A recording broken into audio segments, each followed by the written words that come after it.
आप कितना आंसर बता रहे हो जो क्वेश्चन दिया था? 27.6। अच्छा, सबका ये है ना 27.6। आपका क्या आ रहा है भाई? अच्छा अच्छा, आपका वही है आपका। आप लोगों का क्या है बेटा? इसीलिए कहते हैं अलग बैठो, क्योंकि बात करते हो। आप लोगों को कितने आए जरा बताना, कितना है? 76, 27। लाओ क्वेश्चन दिखाओ मुझे। क्वेश्चन क्या दिया था हमने, बताओ जरा देखो। अच्छा ये था 4, 8, 5, 10, 15, 3, 20। ठीक है।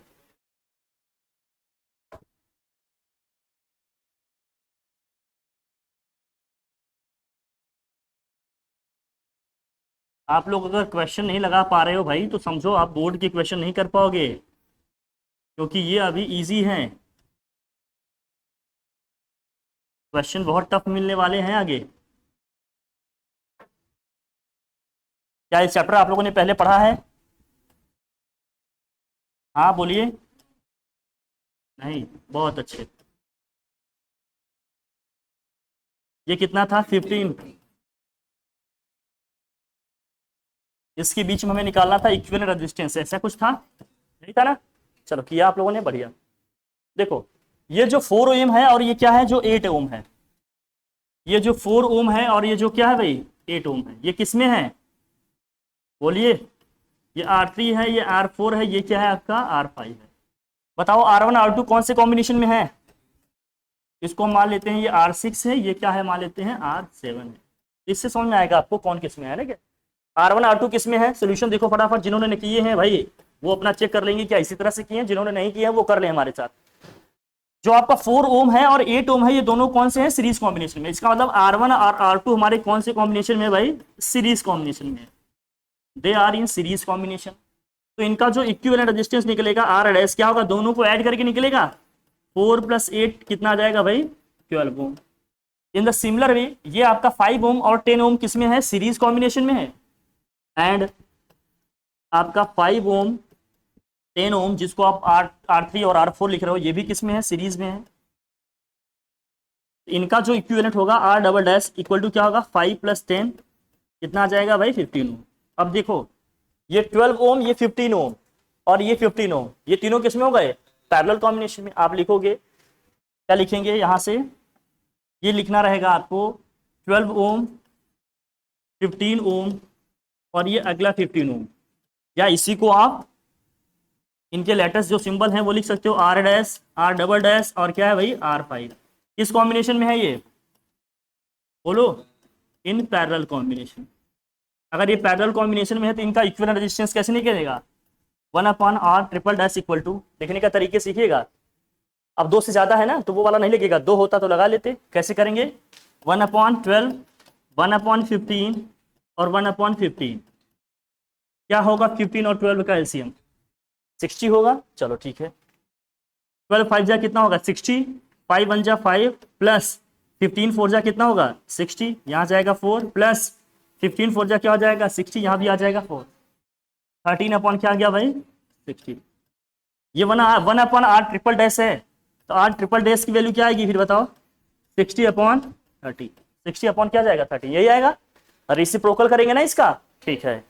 अब R ट्रिपल डैश आ गया तो देखो सिचुएशन अब कैसी है, इसके बाद की जो सिचुएशन है अब ऐसी है। देखो अंदर जो आपकी कॉम्प्लेक्स सर्किट थी इसको हमने सॉल्व कर लिया, सिंगल में कन्वर्ट हो गया। अब ये कितना था आपका? 3 ओम। ये कितना आ गया आपका? 60/13 ओम। ये कितना है आपका? 20 ओम। अब ये तीनों कौन से कॉम्बिनेशन में है? सीरीज कॉम्बिनेशन में। ये आपका R6 था, ये R ट्रिपल डैश है आपका, और ये R7 है। ये किस में है? सीरीज में। तो आप लिखेंगे they all are in series combination. आप इस तरह से ना जब फाइनल करिएगा तो इसको बना दीजिएगा, थोड़ा सा अच्छा रहता है ना, इससे गलती भी नहीं होगी, एग्जामिनर भी समझेंगे कि आप हर चीज को समझ कर रहे थे, ऐसा नहीं है हवा में हो गया सब। ठीक है। They all are in what? Series combination. तो फाइनल इक्विवेलेंट रेजिस्टेंस क्या होगा? आर इक्विवेलेंट इक्वल टू क्या होगा? तीनों का डायरेक्ट सम कर लेंगे हम। 3 प्लस क्या हो जाएगा? 60/13 प्लस क्या हो जाएगा? 20। 20 प्लस 3 कितना हो जाएगा 23 प्लस 60 अपॉन कितना आ जाएगा 13। क्या इसको सॉल्व कर लेंगे हम? कर लो भाई, जरा बताओ क्या आएगा, बोलो भाई, डिवाइड कर लोगे? अरे हाँ बोलो। या तो हम इसको फ्रैक्शन में लिखें या तो डेसिमल में लिख सकते हैं। 23 प्लस यहाँ डिवाइड करोगे 13 5 जा कितना, 13 4 जा कितना होगा 52, और क्या होगा 4.6 आएगा क्या समथिंग, ये बोलो 4.63, तो आ जाएगा कितना 27.63 ओम। यही आएगा कुछ, यही आएगा कि नहीं आएगा बताओ, डिवाइड करने पे यही आएगा ना। 2 डेसिमल तक हमने लिख दिया इसको, 2 डेसिमल प्लेस तक आंसर लिख लिया इसका, कोई दिक्कत? हर चीज को सिस्टमेटिकली लिखना सीखिए, मैं कह रहा हूं लिखने के ही मार्क्स हैं, ज्यादा अच्छी तरीके से लिखोगे उतने ही अच्छे मार्क्स मिलेंगे आपको, ठीक है भाई।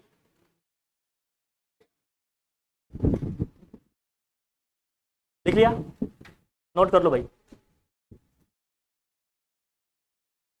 प्रॉपर लिखने की हैबिट डालिए, ये सब लिखने के ही हैं, जिसकी जितनी अच्छी प्रैक्टिस होगी, जितने ज्यादा अच्छा राइटिंग स्किल होगा उसकी उतनी अच्छे मार्क्स आएंगे, इसलिए सब कुछ करना है कि अच्छे से हैबिट डालो। हटाएं इसको,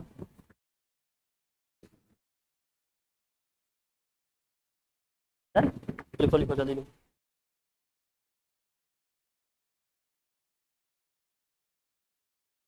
आ रहा है सब, ऊपर से तो नहीं जा रहा है।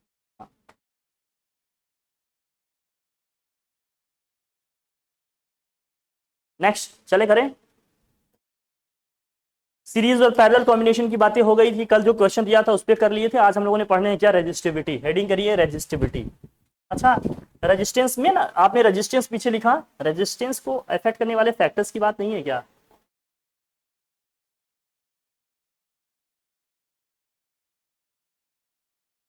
हेडिंग करो,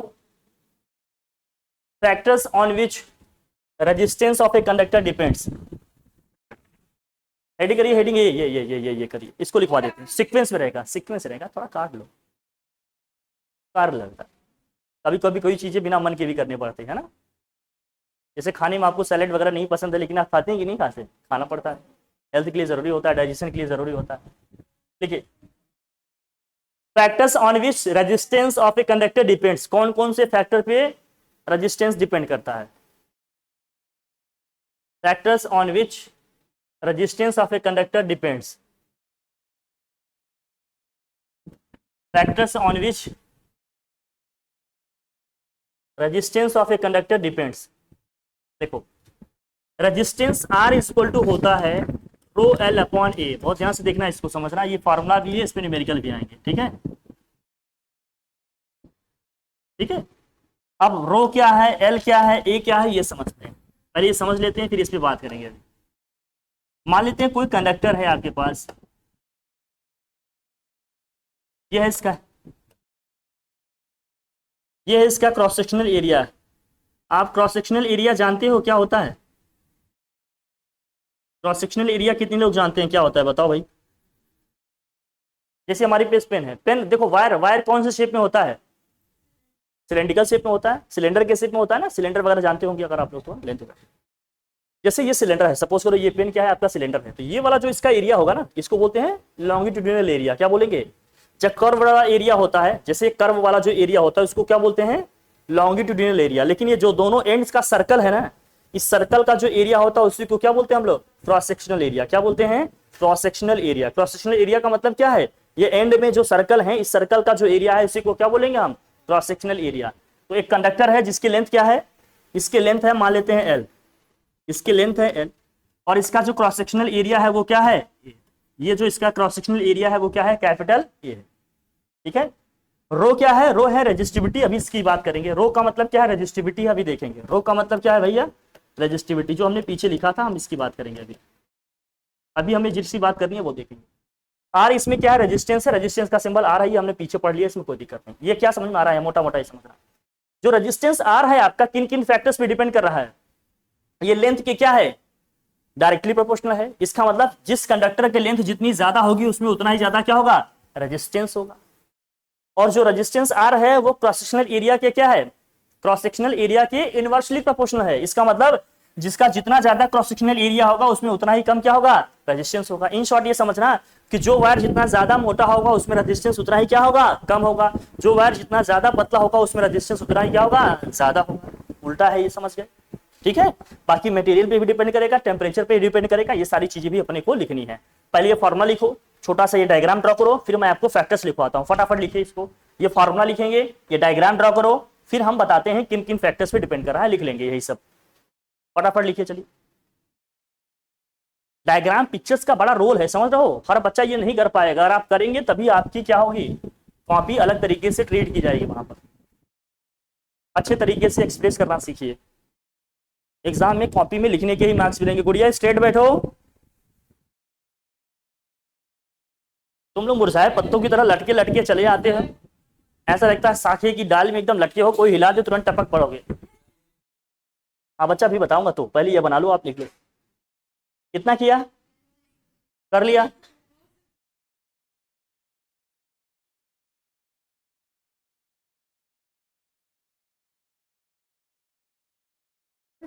तुम लोग स्कूल वाली हैबिट लेकर यहाँ चले आते हो। बस बस बस बस, इसीलिए कहते हैं पास में नहीं बैठो। तुम लोग बैठते हो गंद फैलाने लगते हो। हट, लिखा इसको, लिखो फटाफट हेडिंग लिखो। लेंथ ऑफ ए कंडक्टर, पहली हेडिंग करो, लेंथ ऑफ ए कंडक्टर। किस पे डिपेंड करेगा, length, length of a conductor. First heading करो इसमें क्या, length of a conductor. Resistance length of a conductor पे भी डिपेंड करेगा। फर्स्ट हेडिंग करो, length of a conductor, length of a conductor, length of a conductor. Conductor की length पे भी डिपेंड करेगा। लिखो लिखो, since since since resistance are, since resistance are, क्या लिखो, इज प्रोपोर्शनल टू क्या है, एल। एल का मतलब क्या है, length of the conductor. Since resistance R is proportional to L, L क्या है, लेंथ ऑफ द कंडक्टर है। It means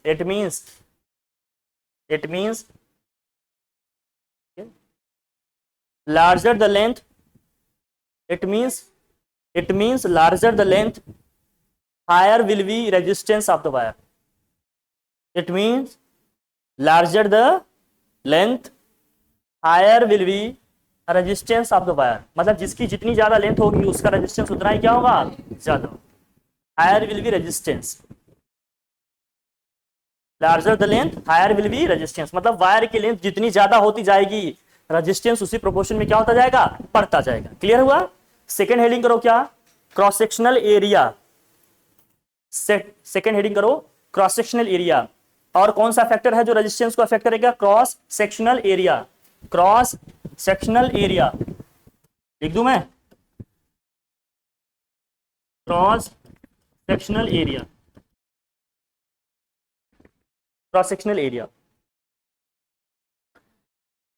cross sectional area.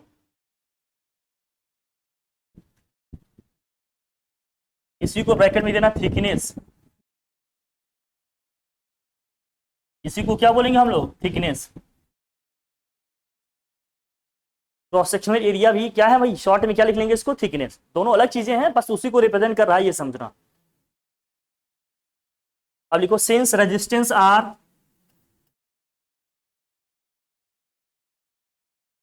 since resistance R is inversely proportional to the what, क्या लिखो ऐसे, since resistance R, ऐसे symbol बनाओ, inversely proportional to क्या है, क्रॉस सेक्शनल एरिया है। Inversely proportional to cross sectional area है, ठीक है।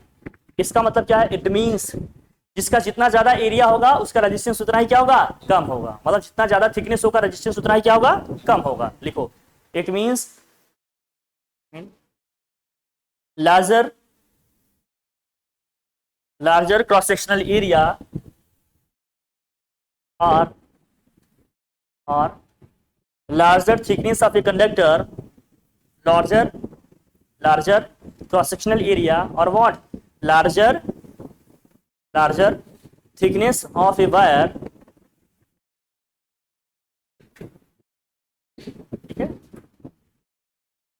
lesser will be, lesser, less का lesser, lesser will be, lesser will be resistance, resistance मतलब जितना ज्यादा होगा उतना ही कम से कम क्या होगा, रेजिस्टेंस होगा। मतलब अगर मैं ये पूछूं आपसे, मुझे बताओ आप, दो larger the cross sectional area और thickness of a wire, lesser will be what, resistance. अगर हम मान लेते हैं हमारे पास दो, ध्यान से देखो, अब इसको तुम लोग रटने वटने में लग गए तो समझ लो फिर बात खराब हो जाएगी। वो सेम मटेरियल के वायर हैं, एक की थिकनेस मान लेते हैं यहां पर कितनी है भैया, 2 mm है, दूसरे की थिकनेस क्या है भाई, 1 mm है। थिकनेस का मतलब इसके डायमीटर से होता है, ठीक है। एक की थिकनेस 2 mm है, दूसरे की थिकनेस क्या है, 1 mm है। तो मुझे बताओ किसका क्रॉस सेक्शनल एरिया ज्यादा आएगा, किसका क्रॉस सेक्शनल एरिया ज्यादा आएगा, 2 mm वाले का ज्यादा आएगा। इसका रेजिस्टेंस अगर R1 है, इसका रेजिस्टेंस क्या है, R2 है। बताइए R1 ज्यादा होगा या R2। सिंबॉलिकली इसको बना के लिख लेना, लिख लो इसको बना के, R1 इज ग्रेटर देन क्या हो जाएगा, R2। इन सब का बड़ा मीनिंग है, बहुत मीनिंगफुल है ये सब, ये ड्रॉ करके लिखिएगा एकदम बढ़िया। बनाइए इसको कॉपी में फटाफट, हर चीज लिखिए, छोटी छोटी बड़ी से बड़ी चीज, रिप्रेजेंट करना सीखिए हर चीज को। हर एक चीज बुक में लिखी हुई नहीं मिलेगी, उसको रिप्रेजेंट करना सीखिए, लिखना सीखिए आप लोग, ठीक है।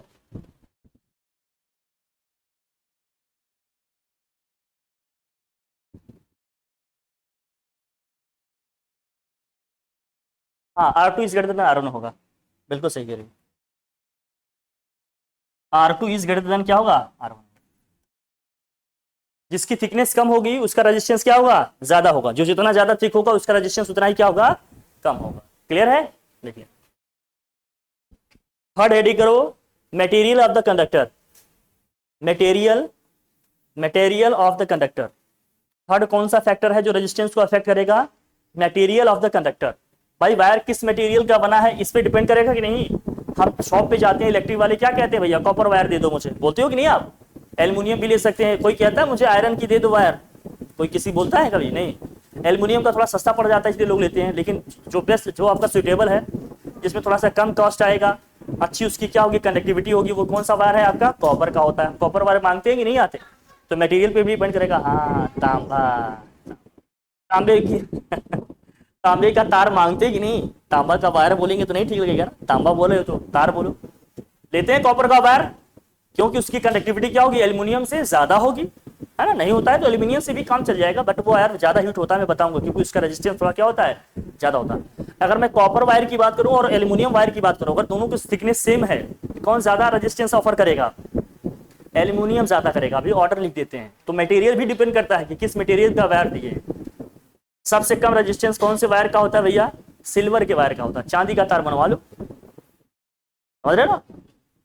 हो सकता है तार के ऊपर का इंसुलेटर रहे लेकिन चांदी का तार ना बचे उसमें से, पड़ोसियों को पता चल जाएगा भैया इसके यहाँ चांदी का तार लगा है, बाकी सब बचा रहेगा लेकिन बस तार ही नहीं रहेगा। हाँ, तो मेरे कहने का उसकी सबसे अच्छी कंडक्टिविटी होती है, रेजिस्टेंस उसका सबसे कम होता है, किसका, सिल्वर का, चांदी का। लिख लेते हैं इसमें, लिखिए जरा, थर्ड हेडिंग करो आप, मटेरियल ऑफ द वायर या कंडक्टर। क्या लिखा आपने, मटेरियल ऑफ द कंडक्टर, नीचे लिखो किसकी कंडक्टिविटी सबसे अच्छी होती है। ये सब मैं हटा दूं, ये सब लिख लिया आप लोगों ने। किसकी कंडक्टिविटी सबसे अच्छी होती है बताओ, कंडक्टिविटी किसकी सबसे अच्छी होती है, सिल्वर का। उसके बाद किसका होता है, कॉपर का। फिर किसका होता है, हाँ, गोल्ड का होता है बेटा। कहीं कहीं एल्यूमिनियम लिखा रहता है लेकिन गोल्ड कलर, गोल्ड बेटा इसके बाद ही आएगा, ठीक लेना, गलती नहीं करना। Silver, copper, gold, aluminium, platinum आएगा, बाकी एक्सेट्रा आएंगे, लेकिन हमारे लिए मेन ये है। सबसे ज्यादा कंडक्टिविटी किसकी होती है, ये डिक्रीजिंग ऑर्डर ऑफ कंडक्टिविटी है। क्या है ये, मैं पूरा लिख देता हूं, आपको हो सकता है समझने में थोड़ी दिक्कत हो। डिक्रीजिंग ऑर्डर ऑफ कंडक्टिविटी है।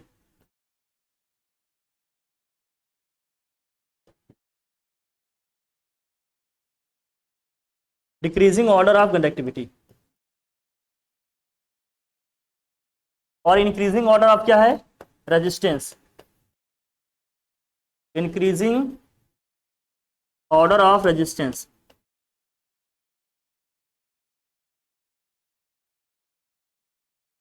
Increasing order of what resistance है। तो सबसे अच्छा कंडक्टिंग मटेरियल कौन सा है भाई, जो हमारे पास मटेरियल है उनमें सबसे अच्छा कंडक्टिंग मटेरियल कौन सा है आपका, सिल्वर है। क्या है भाई, मोस्ट कंडक्टिंग मटेरियल।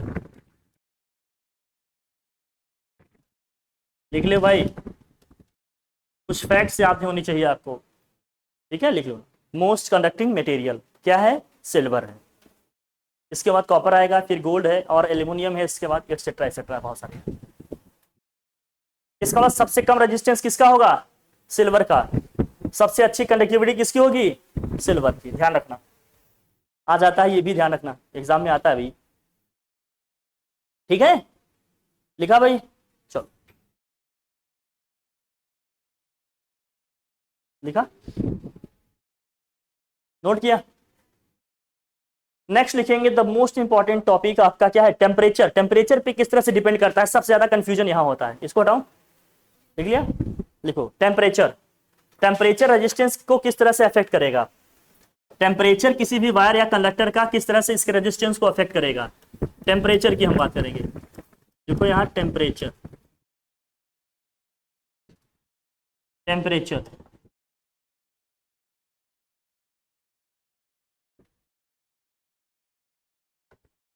हम बात कर रहे हैं टेम्परेचर की।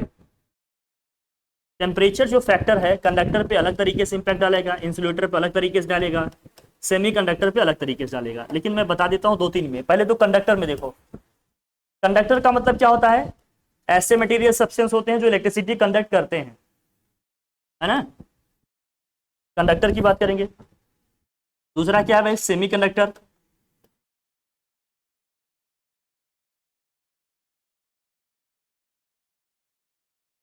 Semi conductor and the third one is alloy का, लिख लो।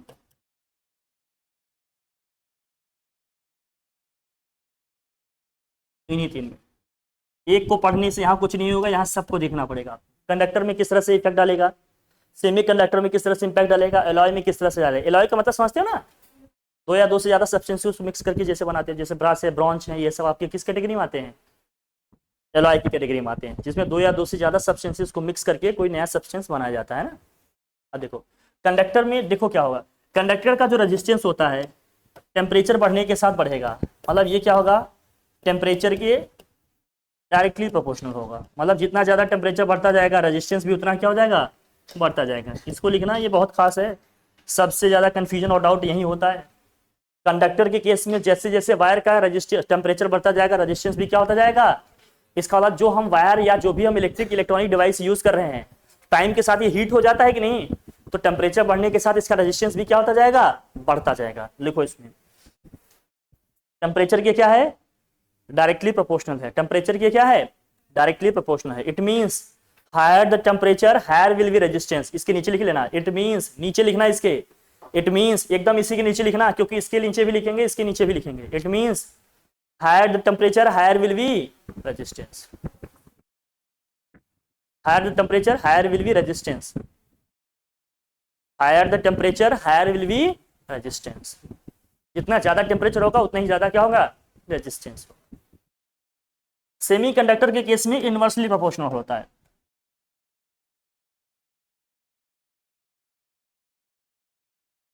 सेमी कंडक्टर के केस में इनवर्सली प्रोपोर्शनल होता है। इसका मतलब जितना ज्यादा टेम्परेचर बढ़ेगा उतना ही रेजिस्टेंस क्या होता जाएगा, इसका कम होता जाएगा। सेमी कंडक्टर के नीचे लिखो रेजिस्टेंस इनवर्सली प्रोपोर्शनल टू क्या है, टेम्परेचर। बना के लिखो फटाफट, एकदम नोट करो जैसे जो लिख रहे हैं बता रहे हैं। सेमी कंडक्टर के नीचे लिखिए temperature,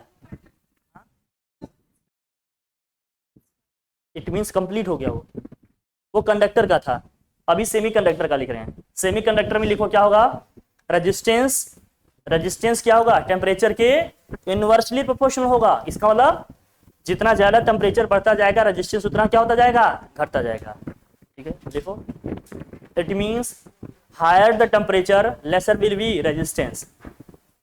it means higher the temperature lesser will be, lesser will be what, resistance. जितना ज्यादा टेम्परेचर होगा उतना ही कम क्या होगा उसका रेजिस्टेंस होगा। क्लियर है बात? कोई डाउट किसी को, कोई कंफ्यूजन हो तो बता दें। नहीं है ना? चलो लिख लिया इसको, डन। सेमीकंडक्टर में कुछ एग्जांपल जानते हो, जैसे सिलिकॉन है आपका, जर्मेनियम है, ये सब किसके एग्जांपल हैं? सेमीकंडक्टर के। सेमीकंडक्टर को जानते हो? ये सिलिकॉन है आपका, और क्या है भाई? जर्मेनियम है। एलॉय का मतलब क्या है भाई? एलॉय में क्या आएंगे? देखो, एलॉय के केस में भी क्या है, रेजिस्टेंस टेम्परेचर बढ़ने के साथ साथ बढ़ेगा। एलॉय के केस में भी क्या होगा, रेजिस्टेंस टेम्परेचर बढ़ने के साथ बढ़ेगा। Temperature is directly proportional to क्या है, मतलब resistance is directly proportional to क्या है, टेम्परेचर। इस केस में भी क्या होगा, टेम्परेचर बढ़ने के साथ रेजिस्टेंस क्या होगा, बढ़ेगा। इसका भी बना लो, एलॉय के केस में भी लिख लो। एलॉय में क्या होता है बोलो, जिसमें दो या दो से सब्सटेंस, हाँ लिख लो, higher temperature higher will be resistance. इसमें कोई जैसा कोई एग्जांपल बताओ भाई, जैसे क्या है आपका, ब्रास है, ब्रॉन्ज है, ये सब है, जिसमें दो या दो से ज्यादा सब्सटेंसेस को मिक्स करके हम क्या करते हैं, कोई नया सब्सटेंस या मटेरियल बनाते हैं, उनको हम बोलते हैं एलॉय। तब फिर ये क्वेश्चन आता है, क्या दोनों में सेम तरीके से रेजिस्टेंस बढ़ेगा? ये समझना, क्या दोनों में सेम तरीके से रेजिस्टेंस बढ़ेगा? समझना इस बात को। कंडक्टर के केस में क्या होगा भाई, टेम्परेचर बढ़ने के साथ साथ रेजिस्टेंस क्या होगा, बढ़ेगा। ये है रेजिस्टेंस, ये है टेम्परेचर, ये ग्राफ कुछ ऐसा होगा। एलॉय के केस में क्या होगा, बढ़ेगा तो, एलॉय के केस में बढ़ेगा तो, लेकिन जो बढ़ने की रेट है वो क्या होगी, बहुत स्लो होगी। इसमें भी बढ़ेगा, लेकिन बढ़ने का जो रेट होगा वो बहुत क्या होगा, स्लो होगा, बहुत ही क्या होगा, स्लो होगा। ये रेजिस्टेंस है। ध्यान से देखना, अगर बहुत क्रिटिकल क्वेश्चन आया तो ऐसे ही आएगा, कहेंगे दोनों ही केस में रेजिस्टेंस इंक्रीज हो रहा है, तो क्या इंक्रीज होने की रेट दोनों में सेम होगी? नहीं, इसमें बहुत तेजी से रेजिस्टेंस आगे बढ़ेगा, इसमें क्या होगा, धीरे धीरे आगे बढ़ेगा। डिफरेंस है, बढ़ रहा है, लेकिन यहाँ बढ़ने का रेट क्या है, फास्ट है, वहां क्या है, इसके कंपैरिजन में थोड़ा स्लो है। ग्राफ बना लेना, कभी कभी ग्राफ से भी डिफरेंशिएट करने को आ सकता है। कॉम्पिटेंसी बेस्ड इक्वेशन जो एनालिटिकल क्वेश्चन आ रहे हैं इसी पे आएंगे। लिखो फटाफट, इसको बनाओ, हर चीज लिखो, हर चीज का रिवीजन प्रैक्टिस करो। अरे बिल्कुल बिल्कुल, सोने लगते हो यार तुम लोग, जल्दी आओ जल्दी।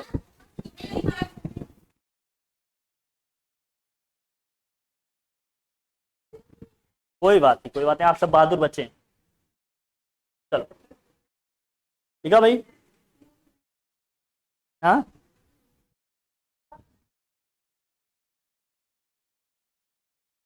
इसके केस में क्या होगा, रेजिस्टेंस घटेगा भाई। कैसे घटता है ये देख लो, ऐसे,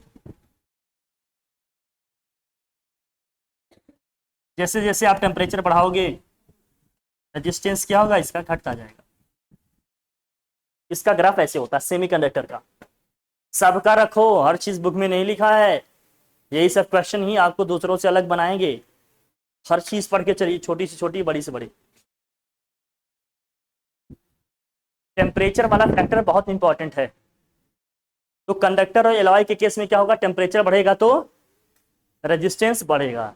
एलॉय के केस में क्या होगा, धीरे धीरे बढ़ेगा, बट कंडक्टर के केस में रेजिस्टेंस की जो बढ़ने की रेट है वो थोड़ी क्या होगी, फास्ट होगी। ठीक है, और सेमीकंडक्टर के केस में क्या होगा, घटेगा। हटाओ इसको, लिख लिया, डन। कोई दिक्कत, किसी को कोई प्रॉब्लम नहीं, लिख लिया। समराइज कर लेते हैं, लेंथ जितना ज्यादा होगा रेजिस्टेंस उतना क्या होगा, ज्यादा होगा। क्रॉस सेक्शनल एरिया जितना ज्यादा होगा रेजिस्टेंस उतना क्या होगा, कम होगा। मतलब थिकनेस जितनी ज्यादा होगी रेजिस्टेंस उतनी क्या होगी, कम होगी। फिर हमने कहा था मटेरियल पे डिपेंड करेगा, सिल्वर की कंडक्टिविटी सबसे ज्यादा है, मतलब उसका रेजिस्टेंस सबसे कम है। फिर हमने फोर्थ किसकी बात की भाई, टेम्परेचर की। कंडक्टर के केस में टेम्परेचर बढ़ाएंगे तो रेजिस्टेंस क्या होगा, बढ़ेगा।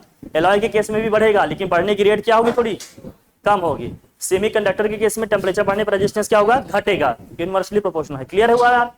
ठीक है, अब हेडिंग करेंगे क्या, रेजिस्टिविटी। लिखो, ले लिया, ठीक है, अब खुश, लिखो रेजिस्टिविटी। अच्छा अच्छा, कोई बात नहीं, चलो फिर से लिख लो। लिखो भाई रेजिस्टिविटी, रेजिस्टिविटी, हेडिंग करो रेजिस्टिविटी। What is resistivity? बहुत बढ़िया टॉपिक है ये, क्योंकि इसमें बहुत लोगों को डाउट रहता है। अभी पूछूंगा, देखेंगे आप लोग आंसर कर पाते हो। Resistivity, this and this is a symbol and this is a word. This is basically a extraordinary topic which is called what? Resistivity. हाँ, resistivity means the resistance of a conductor or wire having unit length and unit cross sectional area. This particular symbol represents resistivity of what? A wire or conductor. This is called rho, R-H-O, rho, and this is the symbol for rho. This rho stands for resistivity of a conductor. R-H-O, rho. This reads as what? Rho. Okay? Yes. Resistivity. If from this equation we derive an expression for resistivity, then this will become what? R into A upon L. So how many students are here able to explain the resistivity from this particular formula?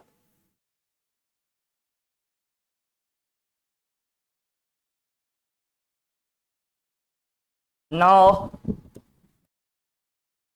here if we take area A is equal to 1, length of the conductor is also equal to what? 1, then resistivity rho is equal to R. I think now you guys are able to define this. So what will be the definition of this? How can you define resistivity? Yes. हाँ, अच्छा, school वाले teacher form बता दिया करो, जहां school वाले teacher form में आ जाएंगे वहां तुरंत पीछे आ जाएंगे। Yes yes you can, I know. Speaker, come on. अरे यार इंग्लिश बोल दिया क्या मैं? कभी कभी बोल लेता हूँ, थोड़ा बहुत होता है, थोड़ा थोड़ा। English is a very funny language. If anyone want to speak English, then definitely you have to use more words in your language. Then definitely you can speak English fluently. Nothing else. It's very silly. हाँ हिंदी, हाँ बिल्कुल हिंदी तो अच्छा है, हिंदी तो अच्छा ही। लिखो लिखो डेफिनेशन इसका क्या होगा, बता। हाँ बहुत सी, कुछ भी बोल दो, that's it. Language is basically medium through which we can express our sense of feeling in front of others. Nothing else. It's only a medium. मार इसको लेकर एकदम एक्सेजरेट कर देते हैं कि नहीं हम, हाँ ना चलो ठीक है, लेट्स डिफाइन दिस। हाँ बिल्कुल। तो हमें इसको डिफाइन करना है। आर इक्वल टू क्या होता है? रो एल अपॉन ए। एल का मतलब हमने कहा था लेंथ ऑफ द कंडक्टर, ए का मतलब क्या है? उसका क्रॉस सेक्शनल एरिया है, आर क्या है? रेजिस्टेंस है, रो क्या है? रेजिस्टिविटी है। रेजिस्टिविटी को मुझे डिफाइन करना है, इस एक्सप्रेशन को हम रो के टर्म में लिखे, ए से क्रॉस मल्टीप्लाई करेंगे तो आर इंटू ए हो जाएगा, और ये एल नीचे जाएगा तो आर इंटू ए अपॉन क्या हो जाएगा? एल हो जाएगा। अब मुझे कहा भैया रो को डिफाइन करना है, तो हमने क्या किया? एरिया को हमने ले लिया 1, लेंथ को भी ले लिया 1, तो यहां से रो इक्वल टू क्या हो गया? आर। इसका मतलब रेजिस्टिविटी क्या है? बेसिकली रेजिस्टेंस ही है, लेकिन कब? किस वायर का? ऐसे वायर का जिसका लेंथ 1 है और क्रॉस सेक्शनल एरिया भी क्या है? 1 है। Resistivity is basically what? Resistance of a wire having unit length and unit cross sectional area. और कुछ है क्या? लिख लिया जाए इसे, लिखिए फटाफट लिखिए। रेजिस्टिविटी की डेफिनेशन लिखो बेटा। ऐसे क्या देख रहा है, डराता है क्या? लिख रेजिस्टिविटी, ये लिखा आपने कि नहीं? ये सब लिखा आपने? लिख लिया सबने? लिखो डेफिनेशन, लिखो।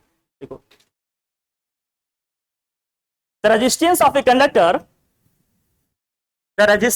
conductor having unit length, the resistance of a conductor having unit length, the resistance of a conductor having unit length, the resistance of a conductor having unit length and unit cross sectional area, the resistance of a conductor having unit length and unit cross sectional area, having unit length and unit cross sectional area is defined as resistivity. Is defined as resistivity, is defined as resistivity. इसको क्या बोलेंगे हम लोग? Resistivity बोलेंगे। ठीक है, एक ऐसे वायर का रेजिस्टेंस जिसका यूनिट लेंथ है और यूनिट क्रॉस सेक्शनल एरिया है, उसको हम क्या बोलेंगे? उसकी रेजिस्टिविटी। इसकी यूनिट क्या होगी यहां से बताओ? एरिया की यूनिट क्या होती है, कोई मुझे बताए? एरिया की यूनिट क्या होती है? मीटर स्क्वायर होता है, मीटर होता है? Who's saying metre? ओहो, no no no no have patience, tell it correctly. The unit of area is meter square in MKS system and centimeter square in CGS system.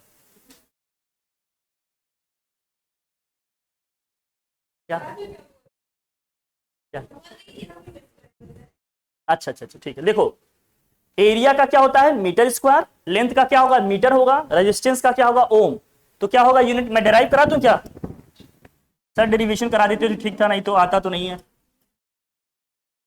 Resistance का होगा ओम, area का क्या होगा? Metre square, length का क्या होगा? Metre. एक metre से मीटर क्या हो जाएगा? कैंसिल। क्या बचा फिर? ओम मीटर, ओम मीटर, ओम मीटर, ओम मीटर। इसकी यूनिट क्या होगी? ओम मीटर। क्या होगी भाई? ओम मीटर। ये एमकेएस सिस्टम में है। सीजीएस में क्या होगा? ओम सेंटीमीटर। क्या होगा सीजीएस में? ओम सेंटीमीटर। ओम का सिंबल ये होता है ना, बनवाए थे ये।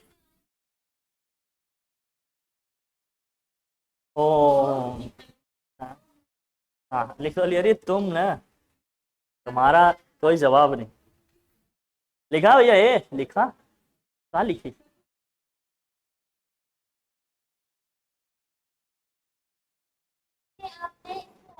पी की जो टेल है, पी की टेल को थोड़ा लहरा दो, ऐसे थोड़ी पूंछ इसको घुमा दो। हाँ, नहीं गुड़िया, ये बना ऐसे है ना, वो जो बुक में लिख के आता है ऐसे रहता है, हम लोगों को लिखना ऐसे रहेगा। ठीक है, ध्यान रखना। जैसे बुक में आप अल्फा देखती होंगे ना, अल्फा कैसे रहता है? आपने देखा है? ऐसे रहता है। हम लोग अल्फा कैसे बनाते हैं? याद आया कुछ? बहुत सारी चीजों में डिफरेंस आता है, वही समझना है। अच्छा, लिखा इसको? यूनिट क्या होगी इसको? ओम मीटर। सीजीएस सिस्टम में क्या होगा? ओम सेंटीमीटर। लिख लिया? नेक्स्ट स्टडी करिए कंडक्टिविटी। नेक्स्ट स्टडी करें आप कंडक्टिविटी। हटाओ इसको, हटा लू? हेडिंग करिए। अच्छा, ये किन किन फैक्टर्स पे डिपेंड करेगा? फिर हेडिंग कर लिया क्या? कर लिया क्या? अच्छा लिखो कंडक्टिविटी, लिख लो भाई, लिख लो, नहीं तिवारी चित्र। कंडक्टिविटी लिख लो। तिवारी नहीं बनाई होगी तब भी बोलेगी सर। हाँ,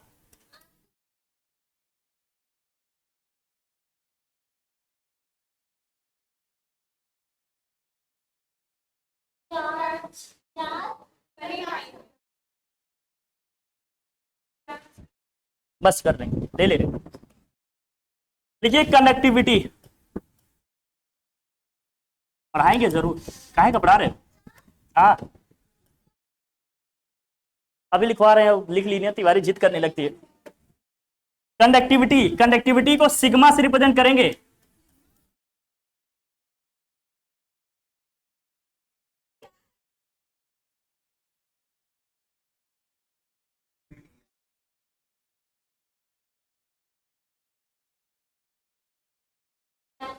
वो वाला सिग्मा है, समेशन का है।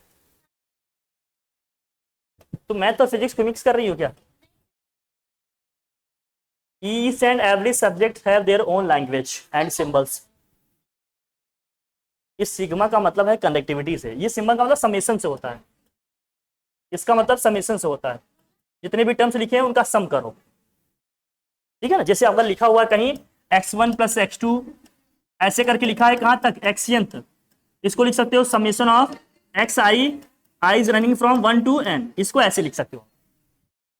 वो स्मॉल सिग्मा है, ये कैपिटल सिग्मा है। साइज में मत जाना कि देखने में छोटा लग रहा है। अरे पढ़ने के तरीके हैं गुड़िया, जिद ना करो प्लीज, लिख लो, लिख लो, मान जाओ ना, लिखो।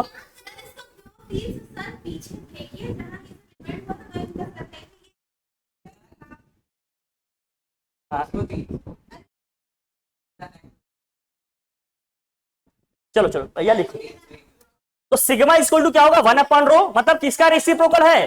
रेजिस्टिविटी का जो रेसिप्रोकल है वही क्या है, कंडक्टिविटी। लिखो फटाफट लिखो, the reciprocal of resistivity is defined as conductivity.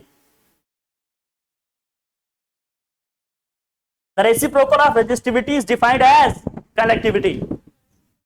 The reciprocal of resistivity, the reciprocal of resistivity is defined as conductivity.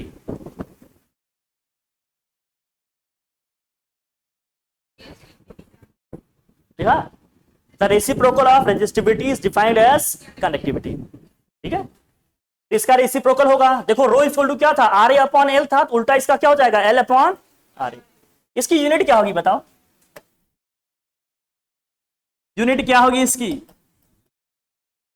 वही जो पीछे था, अरे उसका उल्टा हो जाएगा, 1 अपॉन क्या हो जाएगा, ओम,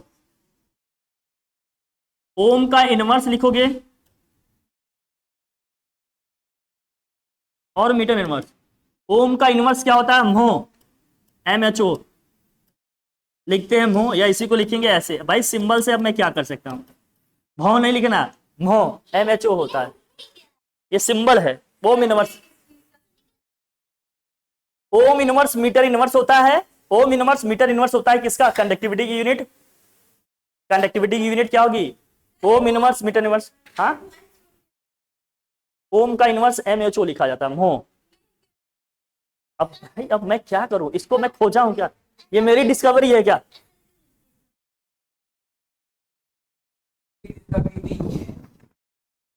मैं इसको बताता हूं, देख बढ़िया। अब लिखा है 1 और 2 और 3, ओम में कितने लेटर हैं, ओम में कितने लेटर हैं, ओ है, एच है और क्या है, इसका करना है उल्टा। और जब इसका उल्टा करोगे तो जहां 3 है वहां क्या आ जाएगा 1, जहां 2 है वहां क्या आएगा 2 ही, और जहां 1 है वहां क्या आएगा 3। अरे तो यही आएगा, 3 के प्लेस पे क्या है M, 2 के प्लेस पे क्या है H, 1 के प्लेस पे क्या है, अरे 3 लेटर है तो चेंज करोगी तो वही तो आएगा। अब सिंबल्स में भी कोई कॉन्सेप्ट होएगा।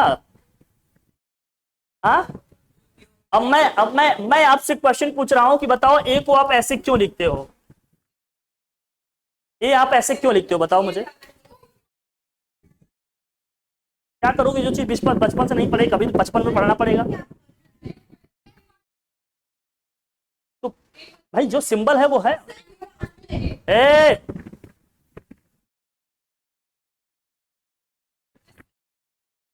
कल से मेरी छड़ी यहीं रख देना तो।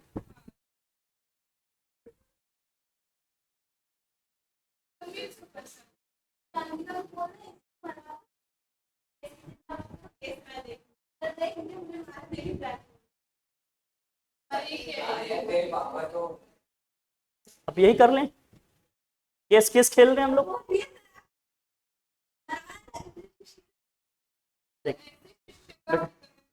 बोर्ड है बेटा, करियर का थोड़ा ध्यान रख लो, मैं इससे ज्यादा क्या ही कहूँ।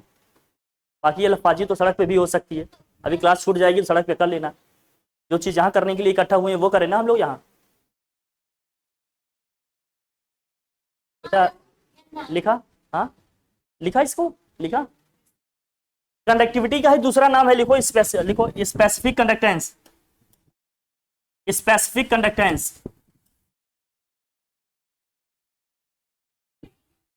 हाँ, स्पेसिफिक कंडक्टेंस लिख लो जल्दी से फटाफट, चलो आगे बढ़ते हैं। लिखा भाई, इसको कंडक्टिविटी बोलते हैं या दूसरा नाम क्या है इसका, स्पेसिफिक कंडक्टेंस। लिखा, देखिए अब रेजिस्टिविटी की जो हम बात कर रहे थे लिखिए। अच्छा, रेजिस्टिविटी का भी एक दूसरा नाम है स्पेसिफिक रेजिस्टेंस।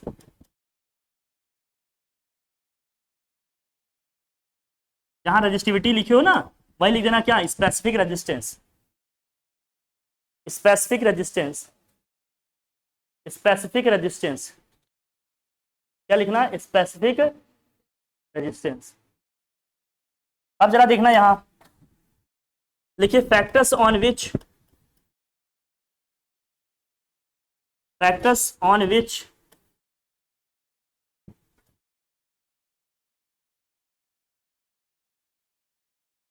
रेजिस्टिविटी डिपेंड्स,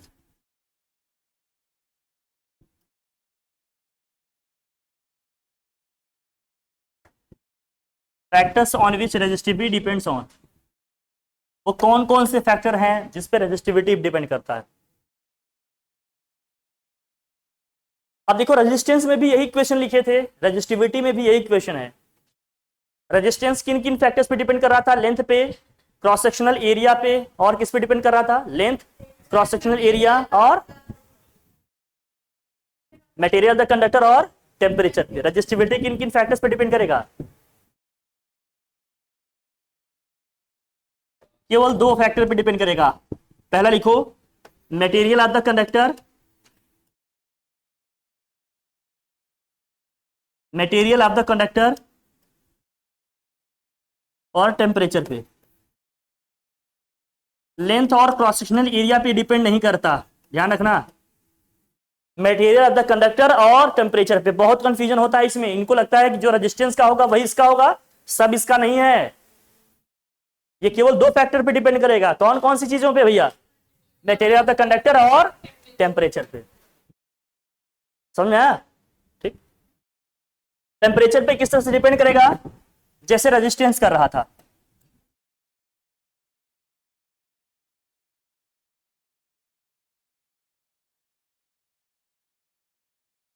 इन हाथों ने सिर्फ हथियार छोड़े हैं।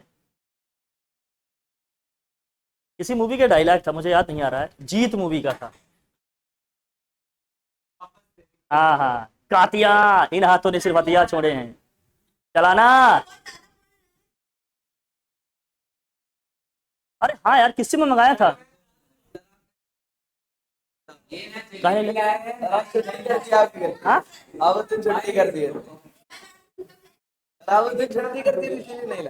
बेटा उसको ढूंढो, ढूंढ दिला। बुढ़िया में हत्यारा नहीं मैं, हाँ उतना उतना भारी चीज में उठा ही नहीं पाता। अरे का कुछ है हाथ में, बस जब तक था तभी तक, उसके बाद कहा। अब अरे बस बस देख रहे, मतलब क्या है, क्या तरीका है, देख रहे खाने फिर देख रहे, अजी देख रहे, बढ़िया। घबराओ नहीं, घबराओ नहीं, आपके करण अर्जुन आएंगे, रुके रहो, रुको रुको रुको रुको, लिखा इसको, ये दोनों टर्म लिखे। टेम्परेचर पे भी उसी तरह से इफेक्ट करेगा जिस तरह से रेजिस्टेंस को कर रहा था, मतलब टेम्परेचर बढ़ने पर रेजिस्टेंस क्या होगा, बढ़ेगा, रेजिस्टिविटी भी क्या होगी, बढ़ेगी। लेकिन है ना, टेम्परेचर पे किस तरह से डिपेंड करेगा, रेजिस्टिविटी जो होगी कंडक्टर की, वो टेम्परेचर के क्या होगा, डायरेक्टली प्रोपोर्शनल होगा। मतलब टेम्परेचर बढ़ेगा तो रेजिस्टिविटी भी क्या होगी, टेम्परेचर बढ़ेगा तो रेजिस्टिविटी भी क्या होगी, बढ़ेगी। टेम्परेचर बढ़ेगा तो रेजिस्टिविटी भी क्या होगी, बढ़, कोई दिक्कत, बढ़ेगी बढ़ेगी, ठीक है। टेम्परेचर बढ़ने पर रेजिस्टिविटी भी बढ़ जाएगी, ठीक। लेकिन हम कहें मटेरियल ऑफ द कंडक्टर पे डिपेंड करेगा, तो किसका सबसे कम रेजिस्टिविटी होगी जरा बताना, सिल्वर का। रेजिस्टिविटी का मतलब रेजिस्टेंस ही समझना, सबसे कम रेजिस्टेंस किसका था, सिल्वर का। सबसे ज्यादा वाले का नहीं पता है, कार्बन हो सकता है, कोई इंसुलेटर हो सकता है, कुछ भी हो सकता है, ठीक है। सबसे कम किसका है, सिल्वर का, उसके बाद किसका है, कॉपर का, ध्यान रखना। अब हमने कह दिया, हाँ अब ये समझना थोड़ा सा इंपॉर्टेंट, ये जानना जरूरी है, इसको मैं बता दूं, नहीं कंफ्यूजन सबसे ज्यादा ये होता बच्चा, गुड़िया गुड़िया, हाँ हाँ इसमें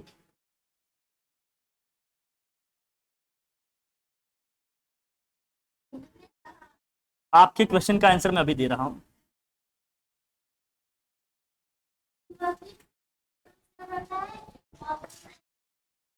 गुड़िया अभी मैं सब बता दूंगा तुम्हें, तुम्हारे क्वेश्चन असल में बहुत भारी होते हैं। तुम्हारे क्वेश्चन का आंसर देने के लिए मुझे कहाँ जाना पड़ेगा, हाँ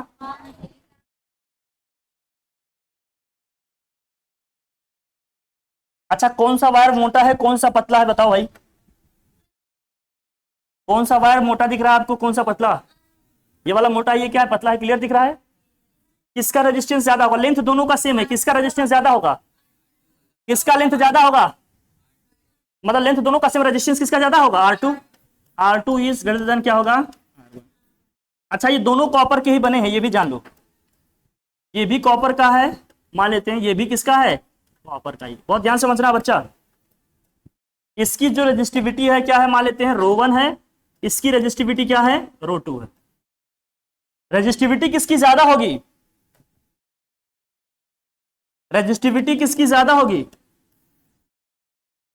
वायर किस शेप का है, किस साइज का है, इससे कोई फर्क नहीं पड़ता। अगर सेम मटेरियल का बना है तो रेजिस्टिविटी सबकी क्या होगी, सेम होगी। क्योंकि जब मैंने लिखा भी ना factors on which resistivity depends on, इसमें कहीं लेंथ और क्रॉस सेक्शनल एरिया आया क्या, नहीं। इसका मतलब वायर कितना मोटा है, कितना बड़ा है, कितना छोटा है, इससे कोई फर्क नहीं पड़ता। अगर सेम मटेरियल का बना है तो रेजिस्टिविटी हमेशा क्या रहेगी, सेम रहेगी।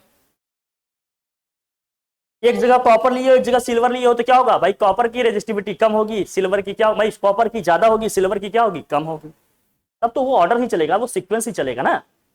हमने कहा सेम मटेरियल का हमने वायर या कंडक्टर लिया है तो बेटा कुछ सेंटेंस कंप्लीट कर दूं कि सब जगह दौड़ भाग करते रहे। तुम लोग तरीके भी सीखो, अब बड़े हो रहे हो, हर चीज का एक सीक्वेंस बना के चलो। तुम लोग जब रिदम ब्रेक करते हो ना, टीचर जरूरी चीजें छोड़ देता है। मेरा इसमें कुछ नुकसान नहीं है, मैं तुमसे बात कर सकता हूँ घंटों तक, जितने टाइम तुम्हारी क्लास रहती है। मेरी क्लासेस और भी क्लासेस में रहती हैं, लेकिन तुम लोग की क्लास में पहले इसलिए लगवाता हूँ क्योंकि बोर्ड वाले बच्चों की क्लास या तो मैं स्टार्टिंग में रखता हूँ या तो एंड में रखता हूँ, सिर्फ इसलिए क्योंकि मैं ज्यादा से ज्यादा टाइम बोर्ड वालों को दे सकूँ। मेरी बात समझे, इसमें कितने लोग अपसेंट रहते हो, कितने क्या रहते हो, मैं कोई किसी का फिर वेट नहीं करते। देखो अभी मैं लेक्चर आपको भेजा, दोपहर में भी भेजा, आपको भी लेक्चर मिल जाएंगे, जैसे ही ग्रुप में आपको ऐड कर देंगे, लेक्चर्स आपको भी मिलना शुरू हो जाएंगे। लेकिन लेक्चर्स भेज देता हूँ इसीलिए, किसी को कोई डाउट होगा, परेशानी होगा तो अपना कुछ पूछने की जरूरत नहीं है, अपना देख लेगा, पढ़ लेगा, समझ लेगा। लेकिन जब ये सारी चीजें रिकॉर्ड होती हैं, आप लोग क्लासेस में ना इस तरह से हिंड्रेंस आप करते हो ना, तो वो आप फिर सुनोगे तो आपको ही इरिटेटिंग लगेगा। जैसे हम टॉपिक पढ़ा रहे हैं, अभी बात कर रहे हैं, तभी तो मजा आ रहा है। लेकिन जब यही वीडियो आप बाद में देखोगे तब मजा नहीं आएगा ना, क्योंकि आपको बैकग्राउंड का सिचुएशन नहीं पता है कि पीछे क्या चल रहा था। तो वहां लगेगा अरे यार सर बीच में क्या बात करने लगे, मजा नहीं आया, इतना अच्छा समझ में आ रहा था, बीच में डिस्टर्ब होने लगा। फिर वही चीजें आप लोगों को इरिटेटिंग लगेगा। जब भी टीचर बोले तो पहले उसको सेंटेंस कंप्लीट करने दो, उसके बाद कोई डाउट होगा, कुछ होगा तो अपना हाथ उठा लो या पूछ लो, ये तरीका बनाओ। हर चीज सीखो पहले। भाई मेरा क्या लॉस है, देखो मैं कोचिंग पढ़ाता हूँ, फीस लेता हूँ, मेरा सीधा काम है। लेकिन मैं चाहता हूँ आप लोगों को ज्यादा से ज्यादा चीजें बताऊं, आप लोगों को नॉलेज भाई शेयर करो, सो दैट आप एग्जाम अपने अच्छे से दो, आपको कॉन्सेप्ट क्लियर हो, आप अच्छे स्कोर करो, आप भी खुश रहो, आपके घर वाले भी खुश रहो, यही तो हम लोग चाहते हैं। हैंड रेस करो, टीचर टॉपिक कंप्लीट कर लेगा अपना, फिर आपसे क्वेश्चन पूछ लेगा जो भी डाउट होगा। अच्छा कई बार ये भी होता है, आप ये समझना, मैं किसी इंडिविजुअल को नहीं कह रहा हूँ, ये मत समझना, मैं सबको कह रहा हूँ, पूरी क्लास को कह रहा हूँ। कई बार ऐसा होता है कि जो हम पूछने जा रहे हैं हो सकता है टीचर आने वाले 1-2 सेंटेंस में बता दे। पेशेंस रखना बहुत जरूरी होता है। और जो अननेसेसरी हम लोग बातें करते रहते हैं ना, इससे टीचर थोड़ा सा डिस्टर्ब होता है। जब वो डिस्टर्ब होगा ना तो जो उसका रिदम है, जो फ्लो बनाए, देखो जब आप भी कोई आदमी बात करता है, जैसे मैं किसी टॉपिक पे बात कर रहा हूँ तो मेरे दिमाग में क्या है ना, बोलने के साथ साथ ये भी चल रहा है कि इसके बाद मुझे क्या बताना है, इसके बाद क्या बताना है, दोनों चीजें एक साथ चलती रहती हैं कि नहीं इंसान पे, तभी तो बोल पाएगा फटाफट। दिमाग में नहीं आएगा तो बोल पाएगा क्या, नहीं। तो जब आप बीच में बोलते हो ना तो वो चेन ब्रेक हो जाती है, तो उसमें से आधा अधूरा चीज निकल के आ जाता है, आधा अधूरा वहीं रह जाता है। अब अच्छा आप समझ भी नहीं पाओगे क्या बताया क्या नहीं बताया, लेकिन वो तो पढ़ाने वाला समझ रहा है ना इससे क्या मिस हो गया। तो इस चक्कर में ना अनजाने में आप अपना ही लॉस कर लेते हो।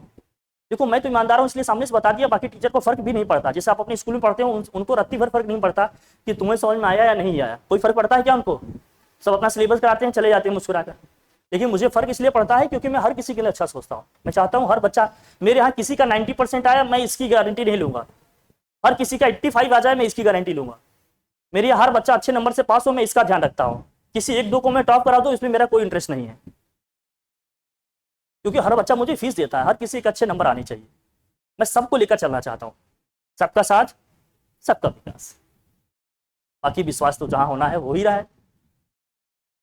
तो उस चीज को आप समझो। अननेसेसरी जब आप बात करते हैं, जब आप एक दूसरे से कुछ न कुछ शेयर करने लगते हैं, चीजें डिस्टर्ब होती हैं, इसमें टीचर का ध्यान जाता है। जैसे आप समझो, जैसे आप लोग मुझे सुन रहे हो, मैं पढ़ा रहा हूँ, अगर मैं कहीं खुजला रहा हूँ या कहीं मैं इचिंग कर रहा हूँ, कुछ इधर उधर कर रहा हूँ, आपका ध्यान इधर जाएगा कि नहीं, यार साला ये क्या कर रहा है, अजीब सा लगता है कि नहीं लगता है, मुझे बताओ। तो जब मैं पढ़ा रहा होता हूँ, मैं सामने देख रहा हूँ, मैं देखता हूँ आप लोगों का अटेंशन बोर्ड की तरफ नहीं है। दुर्भाग्य है कि मैं बोर्ड की तरफ खड़ा हूं तो मुझे तो देखना ही पड़ेगा, लेकिन ये है कि आपको अटेंशन यहाँ देना चाहिए कि नहीं देना चाहिए। फिर जो टॉपिक चल रहा है उससे रिलेटेड जो भी डाउट्स हो आप पूछे, एकदम बताएंगे, आप सबको क्लियर होगा। लेकिन जब आप अननेसेसरी वर्क करते हैं, जैसे देखो पांडे बैठा रहता तिवारी, यहाँ इतना शरारत करता है, लेकिन क्लास में कभी बोलते हुए देखा इसको, पूरी कोचिंग में सबसे शरारती लड़का है। लेकिन इसकी ये क्वालिटी मैं सामने कह रहा हूँ, देखो ऑन रिकॉर्ड कह रहा हूँ, कहोगे तो मैं इसको कट करके शॉर्ट्स में भेज दूंगा। मतलब कुछ चीजें लड़कों की मुझे बहुत मतलब उनका फैन बनाती है। जैसे पांडे के देखो इतना शांति से बैठा रहता, कुछ चीजें बच्चों की मुझे बहुत अट्रैक्ट करती हैं कि इसके अंदर हाँ वो क्वालिटी है। भाई बीइंग ए टीचर मेरे पास नॉलेज होना चाहिए, आप ये एक्सपेक्ट करते हो कि नहीं टीचर के पास क्या होना चाहिए, नॉलेज होना चाहिए, और पोलाइटली बोलिए हमारे डाउट्स ले, यही तो चाहते हो कि नहीं। आपको एज ए स्टूडेंट देखकर मैं क्या एक्सपेक्ट कर रहा हूँ, यही नहीं कि आप शांति से सुनेंगे अपने डाउट्स पूछेंगे, यही तो एक्सपेक्ट करूंगा। लेकिन आप देखो क्या आप उतना काम कर पाते हो। कभी भी किसी भी क्लास में डिस्टर्बेंस में आप देखेंगे उसमें मेरा रोल नहीं रहता, क्योंकि टीचर क्यों डिस्टर्ब करना चाहेगा अपनी क्लास। मैं हमेशा बताता ही तो रहता हूँ, समझाता ही तो रहता हूँ क्या है क्या नहीं है। अगर एक साथ आपको कोई चीज मैनेज करने हो तो आपको लिए चीजें कितनी डिफिकल्ट हो जाती है। अभी एक दिन मैंने टेबल लिखवाया था सबसे यहाँ से, आप देखिए आप ढंग से पेन नहीं चला पा रहे थे, बड़ी मुश्किल से लिख कर गए थे। जब एक साथ आपको कई लोगों को समझाना भी हो, लिखना भी है, नई चीज बताना भी हो, तो आपको लगता है ये काम इतना आसान होगा। क्लास में शांति रहेगी, पीसफुल माहौल रहेगा, तभी तो हो पाएगा अच्छे से। फिर इसमें क्या होता है ना, जैसे मान लो आपको समझ में आ गया, अब क्या कर रहे हैं, आप बात कर रहे हैं, तो आपकी बात करने की वजह से आसपास के लोग भी क्या हो रहे हैं, डिस्टर्ब हो रहे हैं। तो आपको मान लो आता है, आप नहीं सुनना चाहते हो, लेकिन अनजाने में आपने ऐसा डिस्टर्बेंस क्रिएट कर दिया कि आसपास के लोग भी नहीं समझ पा रहे हैं, तो उन बेचारों का भी लॉस हो गया। मेरी बात समझ रहे हो आप। देखो समझदार बच्चों को एक से ज्यादा बार कहने की जरूरत नहीं पड़ती।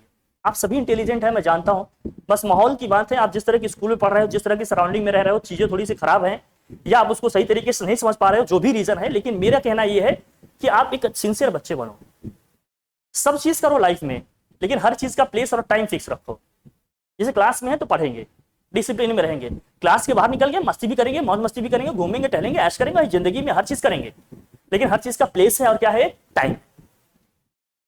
हर चीज को अगर आप मिक्स कर दोगे तो, जैसे हमें लिखने का मन नहीं कर रहा है, एग्जामिनेशन हॉल में बैठे हैं, तो क्या ये मन जो कर रहा है हमारे लिए ठीक है? तो आप उसकी चाहो अपनी मजबूरी समझो, चाहो अपना शौक समझो, लिखना पड़ेगा कि नहीं, आप लिखना पड़ेगा। कॉन्सेप्ट आज नहीं समझ रहे हैं तो कल कल क्या हमें नहीं समझना पड़ेगा क्या? भाई एग्जाम देना है तो समझना तो पड़ेगा ना, तो आज क्यों नहीं जब पढ़ रहे हैं तो। बहुत प्रैक्टिकल बात कर रहा हूँ मैं, हवा हवाई बात तो नहीं कर रहा हूँ ना। जब मुझे ये सब पढ़ना ही है तो मैं आज ही पढ़ लेता हूँ, ताकि कल को मुझे बस रिवीजन करना रहे। अननेसेसरी प्रेशर क्यों लेंगे हम? कुछ जरूरी चीजें ऐड हो जाने में लाइफ से ना, चीजें अपनी बड़ी क्या हो जाती हैं, ईजी हो जाती है। मेरी बात समझ गए। अब हम तो सुबह से शाम एक ही टेम्परामेंट में बात कर रहे हैं, तुम मेरे पास इवनिंग में भी रुकोगे तब भी मैं इसी अंदाज में आपसे बात करूंगा, प्यार मोहब्बत से, एकदम आराम से। आप लोग मिलते ही इतने दिन से, जानते ही हैं, मुझे कोई दिक्कत थोड़ी। लेकिन मैं चाहता हूं कि मैं किसी से इतना लगाव न रखूं कि उसका नुकसान हो जाए, मैं कह भी ना पाऊं। मेरी बात समझ रहे हो ना। आपको मीठा बहुत पसंद है, लेकिन आपके दांत सड़ जा रहे हैं, आपको दिक्कत हो रही है, तो वो मीठा खाना ठीक है क्या?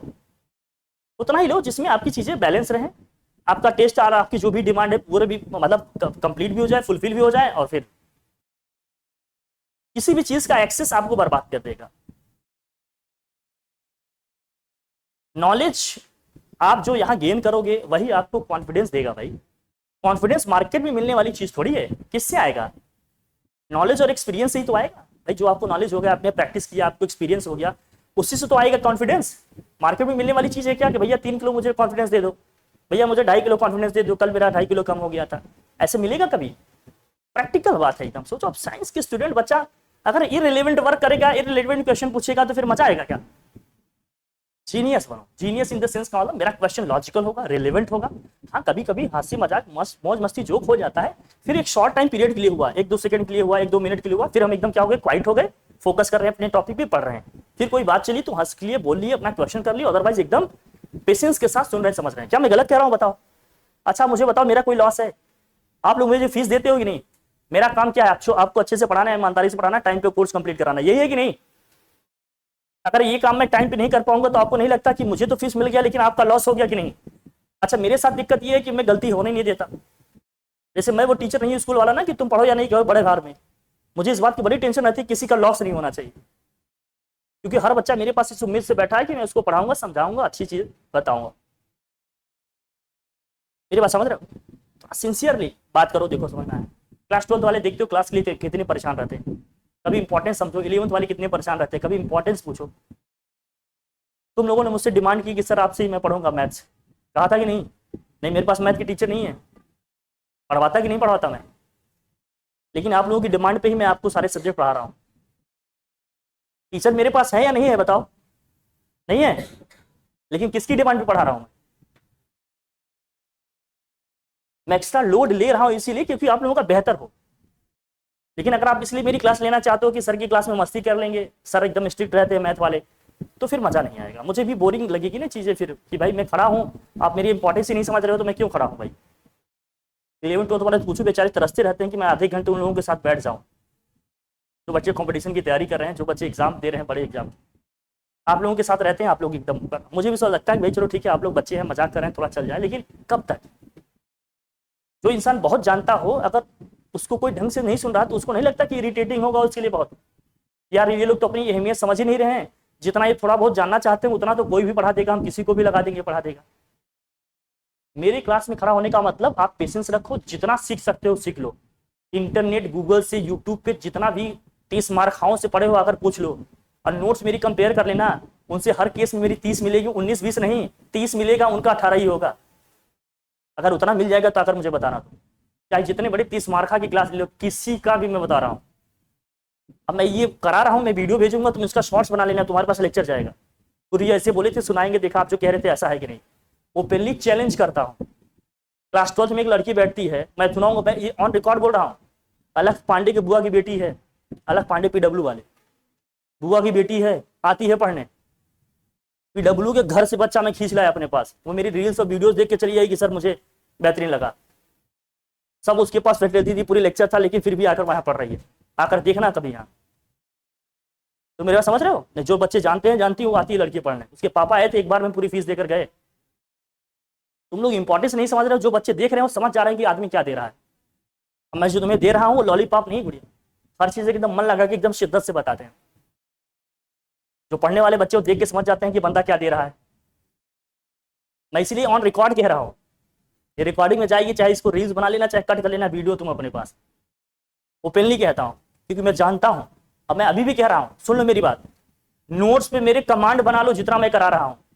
एग्जाम देने जाओ, या तो तुमसे सारे क्वेश्चन आएंगे, अगर कोई क्वेश्चन एग्जाम में ऐसा आ गया जो तुमसे नहीं आ रहा तो मान लेना वहां किसी को नहीं आएगा, क्योंकि वहां जितने भी बच्चे जाएंगे या तो तुमसे कम जानेंगे या तुम्हारे बराबर। तुमसे ज्यादा कोई जान जाएगा, मैं लिख कर दे दूं कभी नहीं हो सकता, इतना बता दूंगा।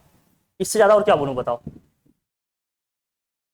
यार। 2-2 सब्जेक्ट में मैंने मास्टर्स किए, मैंने IAS का एग्जाम दिया, मामूली बात थोड़ी है।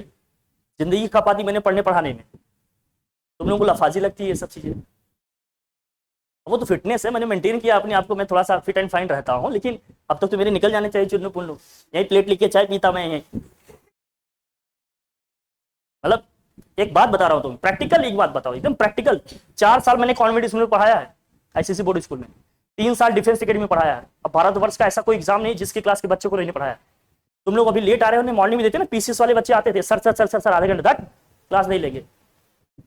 अभी कल इवनिंग की लड़की आई थी, वो जो आई थी ना उजाला, देखिए 1 घंटे बाहर खड़ी थी, वो जो लड़की आई थी PCS की तैयारी कर रही, संस्कृति IAS से। 10 मिनट वेट करने के लिए 2.5 घंटे वेट की थी कल मेरा, PCS की तैयारी कर रही। हमने कहा तुम्हें हम फ्राइडे सैटरडे संडे मिलेंगे, वो भी केवल 25 मिनट 30 मिनट बस। एकदम पागलों की तरह वेट कर रहे हैं। जो बच्चे सुन रहे हैं, मुझे देख रहे हैं, वो पागल हैं कि भैया सर करा दें, कुछ बता दें।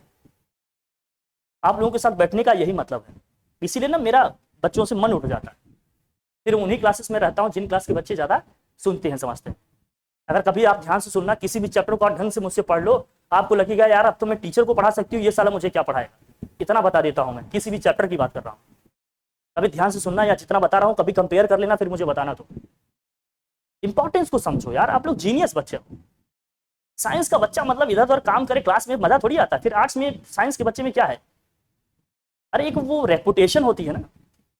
साइंस का मतलब लॉजिकल बच्चा है, स्मार्ट बच्चा है। स्मार्ट बच्चा फेयर एंड लवली वाला नहीं, फेयर एंड लवली लगा लिया, जेल लगा लिया, बाल खड़ा कर दिया, वो नहीं। दिमाग से स्मार्ट, कोई भी काम करेगा स्मार्ट तरीके से। नाराज होने की जरूरत नहीं है, मतलब हाँ मतलब अरे अच्छा समझ गया, समझे कि नहीं। तो बोल क्या पूछ रहे थे। हाँ अच्छा, वो मतलब वो इस कैटेगरी में नहीं आती। बोल क्या पूछ रही थी, तुझे बता।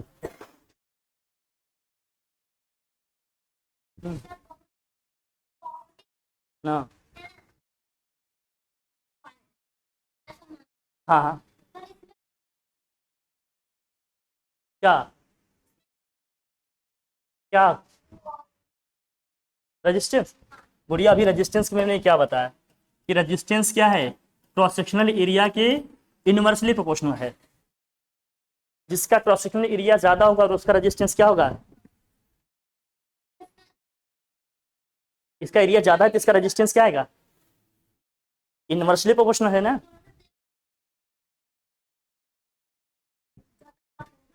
मोटा है तो इसको ज्यादा स्पेस मिलेगा ना, ज्यादा स्पेस होगा तो आसानी से इलेक्ट्रॉन निकल जाएंगे, तो रेजिस्टेंस क्या होगा, कम होगा ना। समझ में आ रही बात, ठीक है। तो कैसा लगा मेरा मजाक, लेकिन अब सीरियस रहना, नहीं पीटेंगे, कुछ चीजें सीखो। अब देखो मैथ की क्लास का टाइम फिर ले लिया तुम लोगों ने, फिर कहोगे मैथ नहीं पढ़ा रहे। अब मुझे लगता है मैथ मुझे पढ़वाना ही पड़ेगा, मेरे पास ऑप्शन बच नहीं रहा है। हाँ मैं पढ़ा दूंगा, लेकिन अब तुम लोगों को एक क्लास में ही झेलना मेरे लिए मुश्किल हो रहा है, 2-2 क्लास में कैसे झेलूंगा। लगता है मैडम से ही पढ़वाना पड़ेगा फिजिक्स, और सर से पढ़वाना पड़ेगा मैथ, तब तुम लोग सुधरोगे, ऐसे नहीं। अब जिस भी क्लास का वो होगा उसकी क्लास का टाइम में शॉर्ट करूंगा अपना, ठीक है। चल लिखा इसको। तो हमने कहा वायर का चाहे जो भी शेप साइज हो, रेजिस्टिविटी पे कोई इफेक्ट नहीं पड़ेगा। सेम मटेरियल का अगर वायर है तो रेजिस्टिविटी पे कोई इफेक्ट, लेकिन रेजिस्टेंस पे इफेक्ट पड़ेगा कि नहीं पड़ेगा, पड़ेगा। क्यों, क्योंकि रेजिस्टेंस लेंथ और क्रॉस सेक्शनल एरिया पे डिपेंड करेगा, लेकिन रेजिस्टिविटी नहीं करेगा। इसलिए रेजिस्टिविटी तो दोनों की सेम आएगी, लेकिन रेजिस्टेंस क्या होगा, डिफरेंट आएगा। इसको बना लो, शॉर्ट में लिख लो फटाफट, आगे बात करें। चलो बना जल्दी बनाया इसको, ये बना लिया सबने, बना लिया, लिख लिया सबने, बढ़िया। अब लिखो कंडक्टेंस। एक छोटा सा टॉपिक रह गया था पीछे का, मैं करा दूं।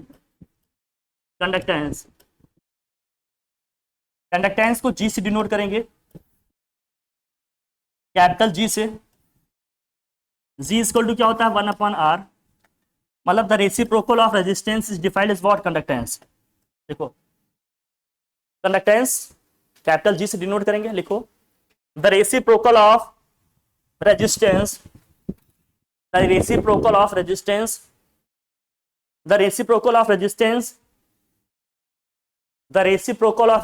is defined as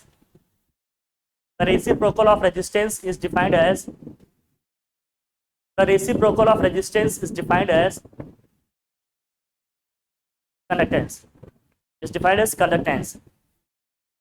रेजिस्टेंस की यूनिट क्या होती है बच्चा, बताओ। हाँ तो इसका क्या हो जाएगा यूनिट, ओम इनवर्स हो जाएगा। ओम इनवर्स को क्या बोलते हैं, मो। यूनिट क्या हो जाएगी, ओम इनवर्स, या इसी को क्या लिखेंगे, मो, MHO, ठीक है, बना देना मो। कोई दिक्कत किसी को, बताओ भाई, यहां तक कोई डाउट है, कोई कंफ्यूजन है क्या, सारी चीजें क्लियर हैं। रिवीजन प्रैक्टिस करिएगा, फिर आगे के जो टॉपिक है इसको कवर करेंगे, उसके बाद हम लोग न्यूमेरिकल्स में आ जाएंगे करने के लिए, ठीक है। आगे बढ़े, यहाँ तक हो गया। एक EMF वर्ड रह गया है और पावर रह गया है, मैं सोच रहा हूँ वही बता दूं आपको, ताकि नेक्स्ट टाइम से हम लोग न्यूमेरिकल करा दें, या हम लोग मैथ्स की क्लास स्टार्ट करें, क्या चाहते हैं आप। हाँ चलो ठीक है, नेक्स्ट क्लास में डिस्कस कर लेंगे। आज के लिए इतना रखते हैं फिर, ठीक है, थैंक यू।